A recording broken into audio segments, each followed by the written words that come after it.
A lot of you in this room probably know me because of this Spaceship Earth, the book I co-authored with Tim, and the nonprofit we did, and the bird's eye view of the sea level rise we did in in Siesta Key. And some of you know me from the monthly column I write in the Herald Tribune.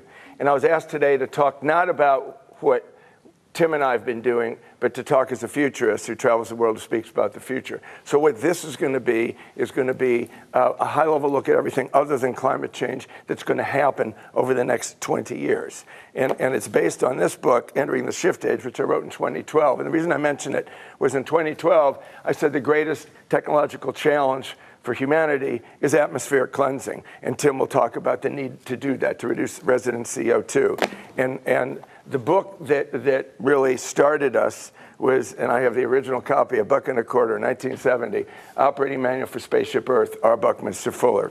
So I'm a futurist who stands on the shoulders of Fuller, Toffler, and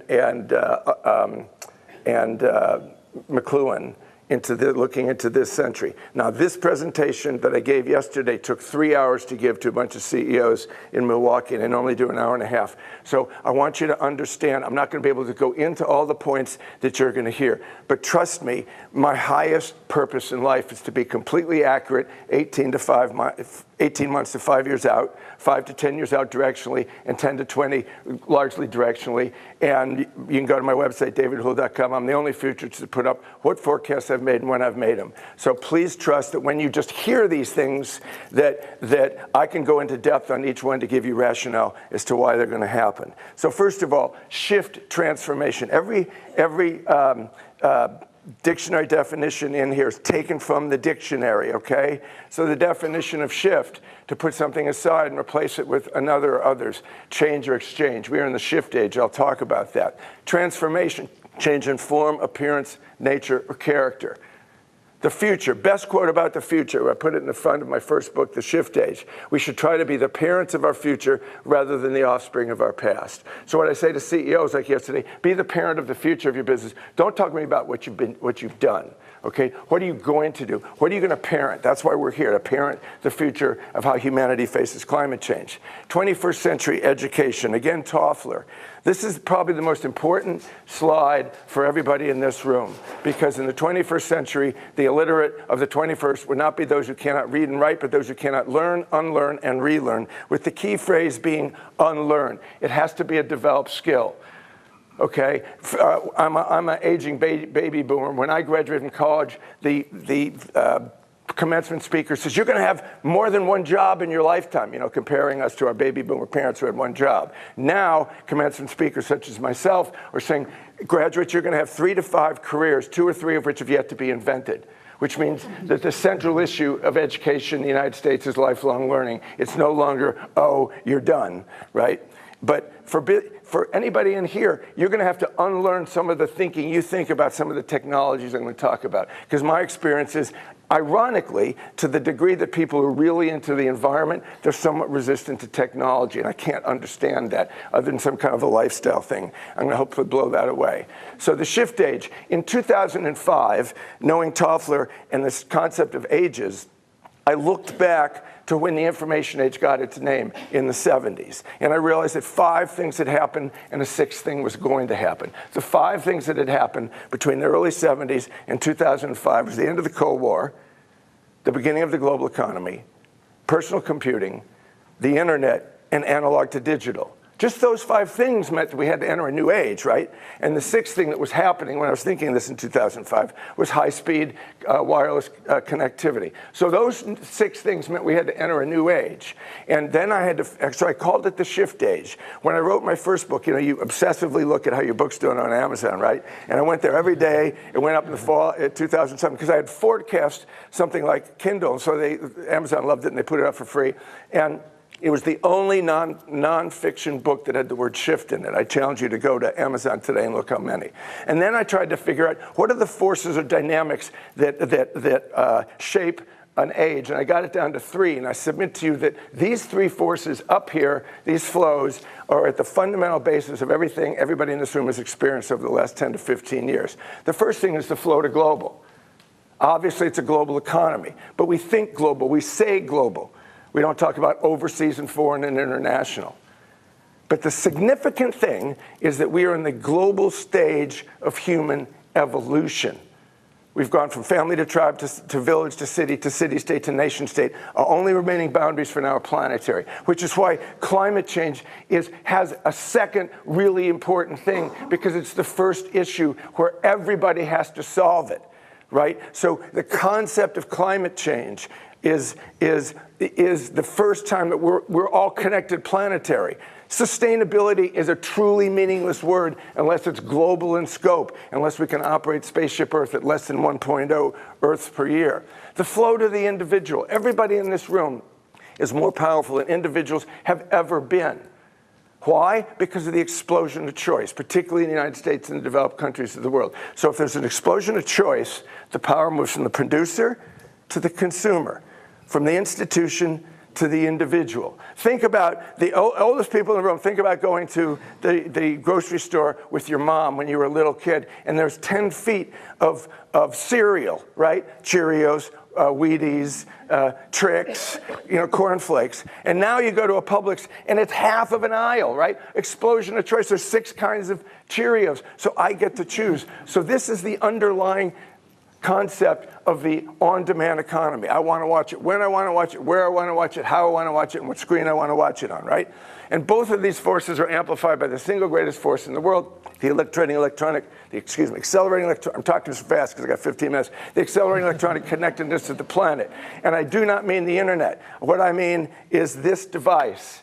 This happens to be an iPhone 6. This is the most transformative device in human history. What I hold in my hand, what the line cook of the restaurant you went to dinner in last night has one of these, something that the richest man in the world or the biggest corporation in the world could not have 20 years ago. I got more computing power in my hand than Apollo 13. The cell phones in this room have more computing power than NASA did when Armstrong landed on the moon. The other thing is, it creates 2 realities. 10 years ago, you couldn't say that. Everybody in this room has 2 realities, the screen reality and the physical reality. Physical reality, you're listening to David in this room. Screen reality, you're checking on the reality outside this room. Screen reality is based on digits. Physical reality is based on atoms. So why, in the physical retail space, which I forecast back in 2010, is there a big box store closing a day, a mall closing a week? Because of a reality over here on the screen called Amazon.com. So something that happens on Amazon.com, because it's digital, can morph more quickly, and it's disrupting physical retail. Uber, Airbnb, right?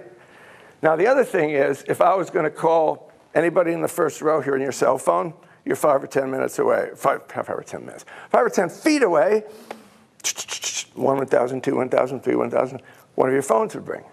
If I were to call the guy in Shanghai who books me into China, 15,000 miles. So 5 seconds, and maybe another 2 seconds for China because of the relay of the satellite or the cable. So cell phone ubiquity, and I'll talk about those numbers in a sec, means that the difference between 5 feet and 15,000 miles is 2 seconds. So there's no longer any time or distance limiting human communication. Quick question to the room. If you're on a cell phone, to cell phone conversation after, hey, how you doing? Or, can you hear me okay? What's one of the next questions you might ask? Where are you? Right. So there's no time, distance, or place any longer limiting human communication. So for the rest of humanity, place and communication have separated. 20 years ago, you had something connected in the wall in the office and something connected in the wall at home, and it was the voice and message machine in between. Okay? So that 7.5 billion people on the planet, 6.2 billion people have cell phones. More people have cell phones than indoor plumbing or indoor electricity. As of the end of 2016, we've got over 3 billion smartphones, the greatest amount of distributed computing power in human history. Back in you remember 1999, what are you going to do New Year's Eve, New Millennium? It wasn't the New Millennium, obviously. Could you bring me that? There's a glass of water right behind you, right there, that bottle. If you could bring it up to me, I forgot to bring it up. Thanks. Little plug for this Spaceship Earth, right? So I wanted to call this a new decade. I was down here in Sarasota writing my second book, end of December 2009. What's this new decade going to be? And I knew it wasn't the new decade because it's really 2010 to 2011, but wanted to get ahead of the parade. So on Friday, January 1st, 2010, 010110, interesting digital date, I called it the transformation decade. Again, here's the definition of transformation.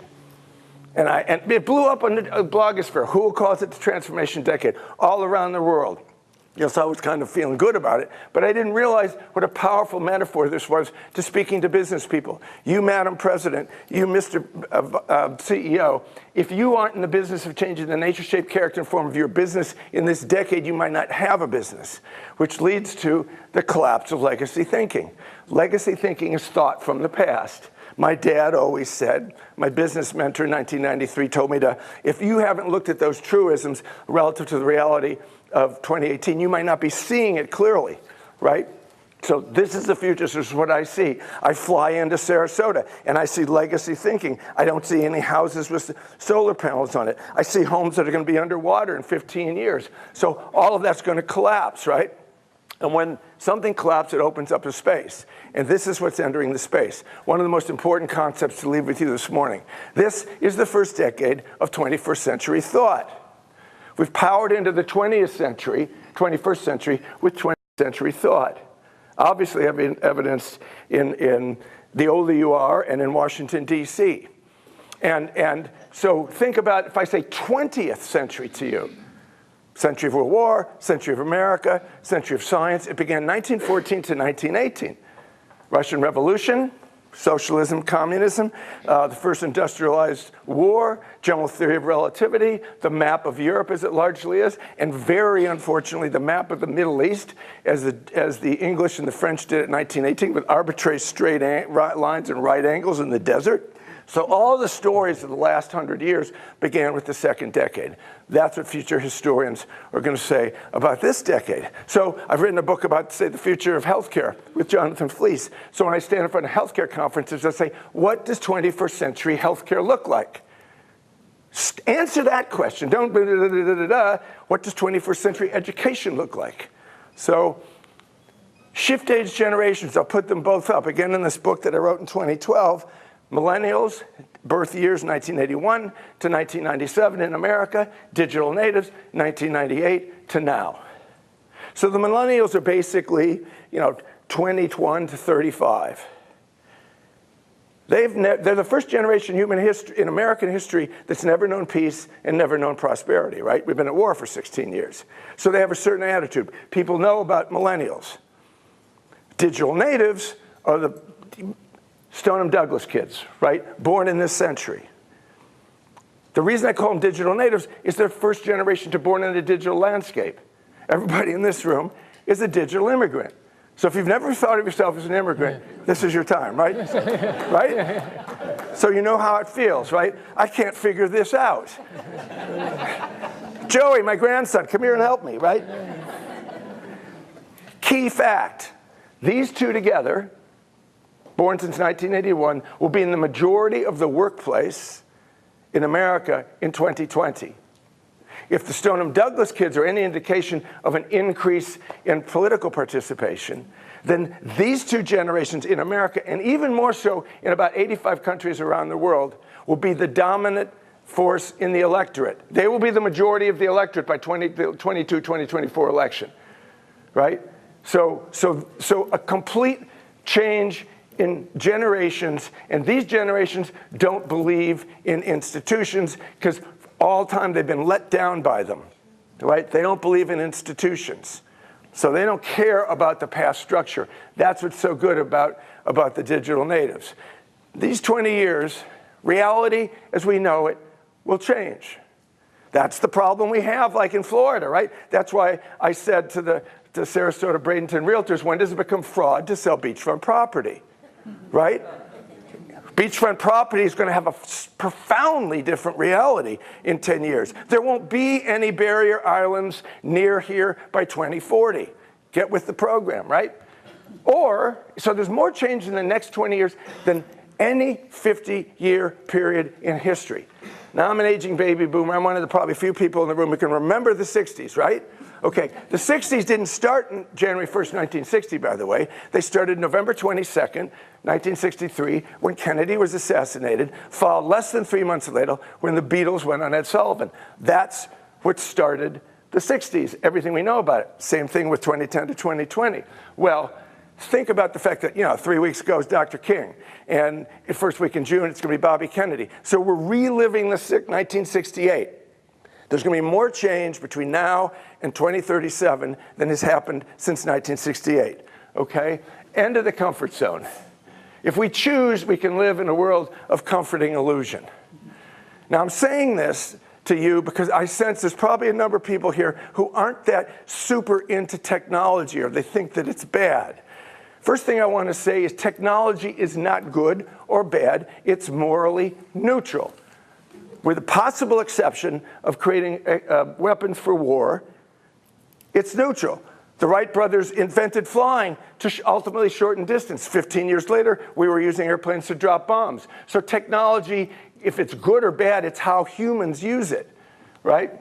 Current economic trends. I'll put these three up. These are the first year I said. The importance is immense for people who face climate change.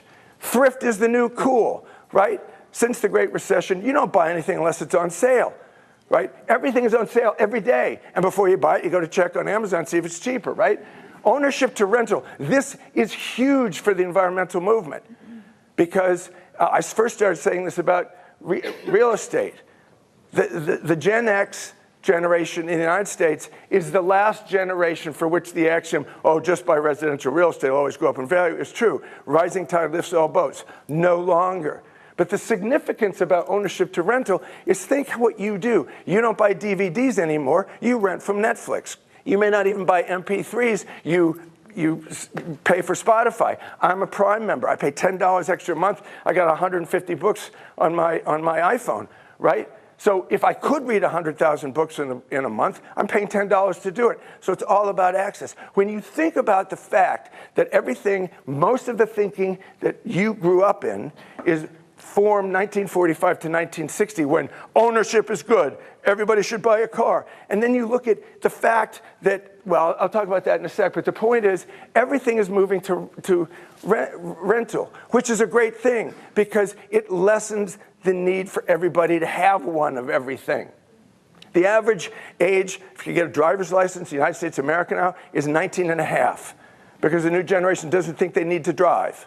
We'll just do Uber, autonomous automobiles. We'll talk about that. Less is more, right? All the stuff. We don't need stuff, right?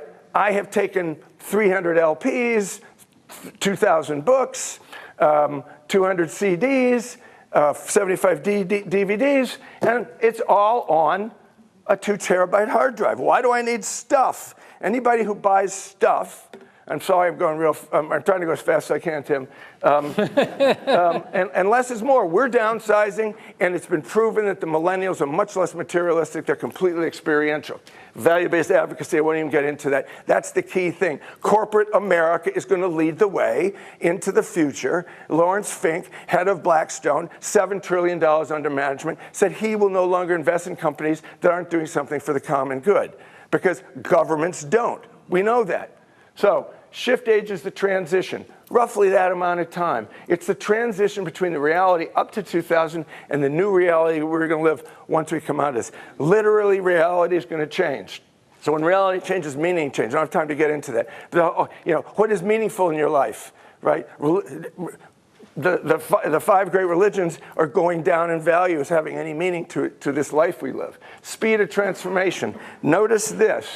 Thank you, Tim, for this slide.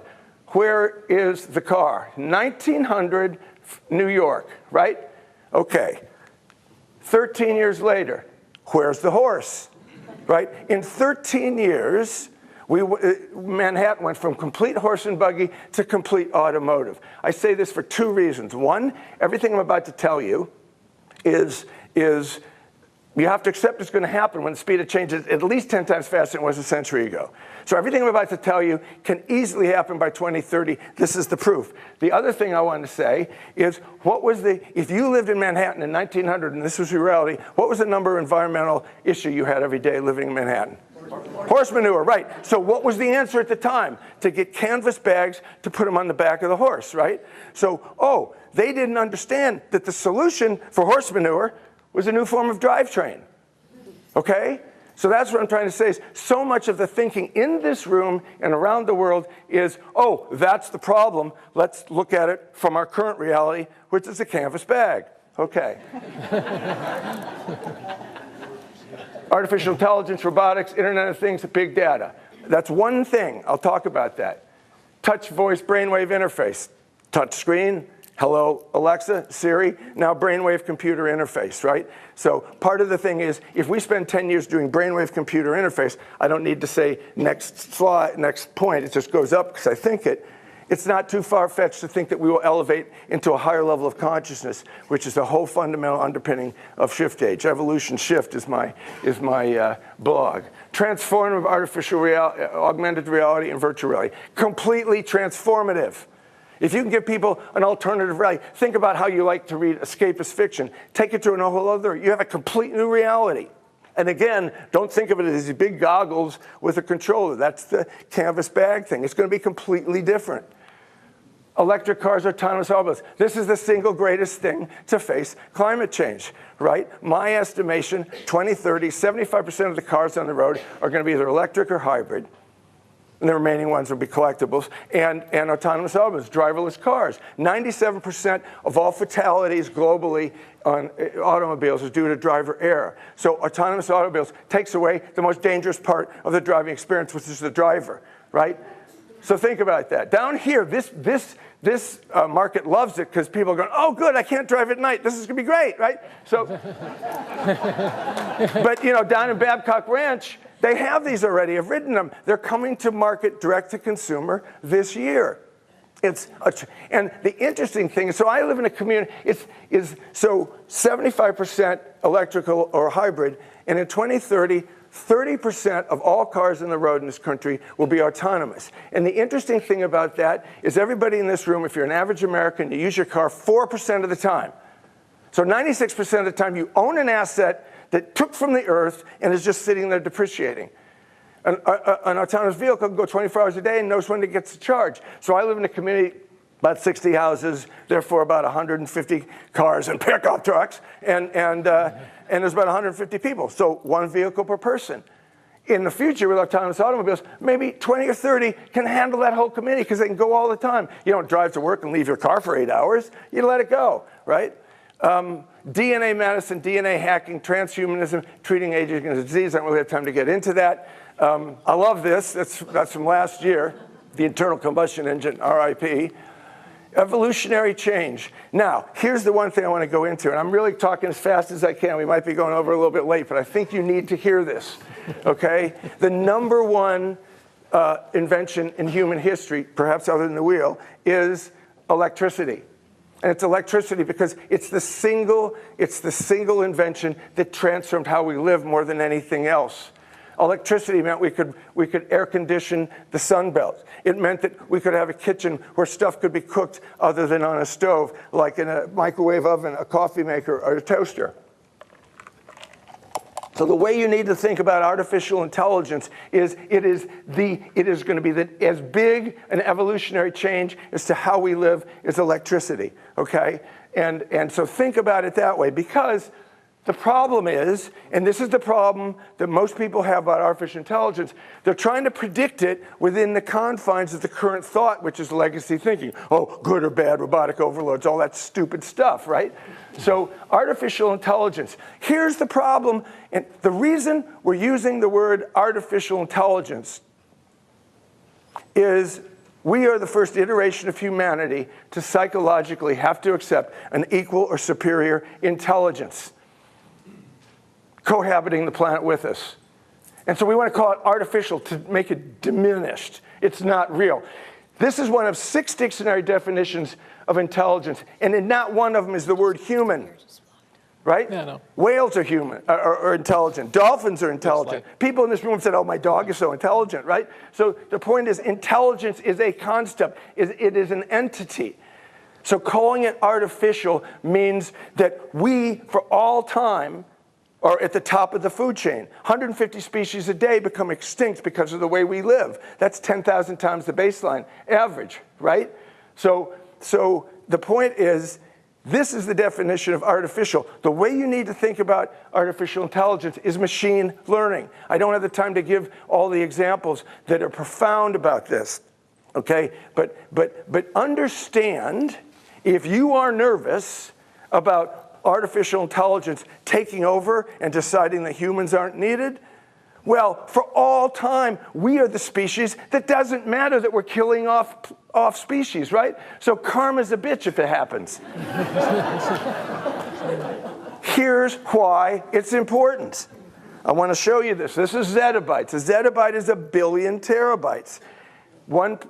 So here you will see, as a red line stops at each one of these years, how many zettabytes per year humanity is creating. Now, what we learned in 2004 was we created as much data in 2004 as it existed from the beginning of man to 2003. We are now doing that, depending on your source, every 4 to 8 weeks. So here is why we need artificial intelligence. So 2010, 1.8 zettabytes were created in 2010. 2015, 7.5. 2020, 35. Watch what happens. In a 30-year period, we move from 1.8 zettabytes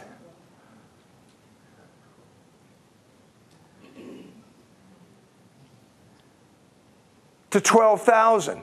So we are creating more data than our cerebral cortex can handle. So we have created a technology that will help us navigate this. So the point is that